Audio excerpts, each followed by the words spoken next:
Well, the Bear River Band, we were a tribe that was recognized in the early 1930s. We were a terminated tribe that was reestablished in 1983, and we were fairly recognized once again. We were able to open a casino up in 2005, which has allowed us to grow, and we're continuing to grow. We're a young tribe. We have, 604 tribal members. 55% of them are 17 or younger. So our tribe, we're rather small in comparison to maybe the Hupa tribe, but we will grow, and we'll probably be, I think, twice the size in the next 20 years, if not more. So we'll be a tribe that really has to do its homework to generate enough funds to support all our members. We're trying to produce enough energy where we can just not have to worry about buying it from PG&E, producing enough to run our casino, our hotel, all our tribal homes, a community center. We decided to start putting solar panels on tribal homes, and we put a solar panel, 100 kilowatt solar panels down the hill. That's the direction we want to head, becoming a true sovereign nation. We're not dependent on Pacific gas and electric. So. Energy sovereignty means that at all times in the year, you're balancing your energy production and your energy consumption, and you're able to cut the tie with the grid. And that's the request of the Bear River Band, is they'd like to cut the ties with the PG&E maintained grid. And they've gone even further. The Bear River Band would like it to be renewably powered. What is different and exciting and important about the Bear River Band project is that no other sovereign nation in the world has made a goal of near-term becoming 100% renewably powered.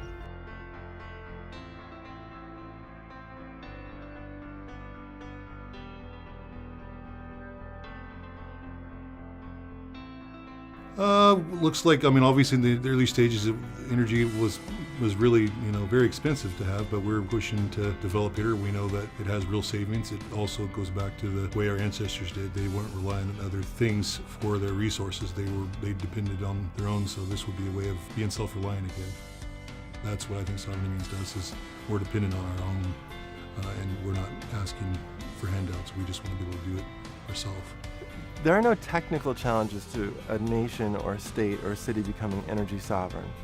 The batteries, the solar panels, the wind turbines are an established technology that's been proven out by decades now of practice. Right now, the Bear River Nation's using about 12 million watt hours a year. They're using it for a mixture of residences. In this case, they've got a hotel, they've got houses, but primarily, like 83% of the load is from the machines in the casino.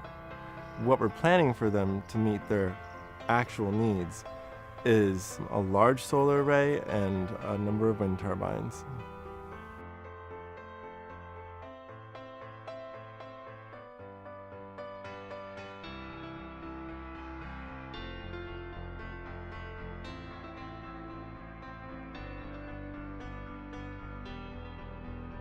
We're trying to build housing that's baby safe and elder safe. The two most vulnerable populations, the two people who are most easily injured by their housing.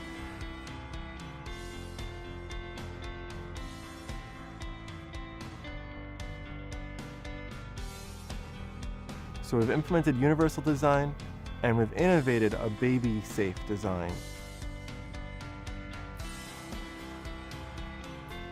The idea that you can grow up and grow old in the same house, and it's always comfortable and safe for you.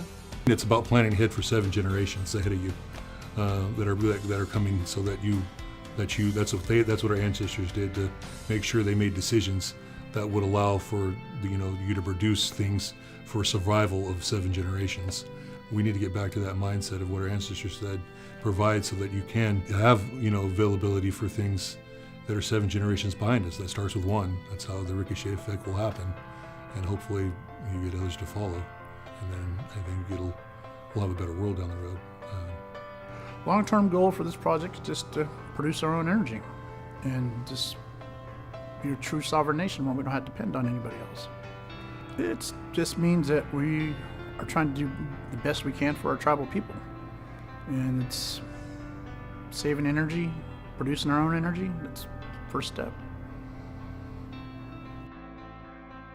So I think it's catching on.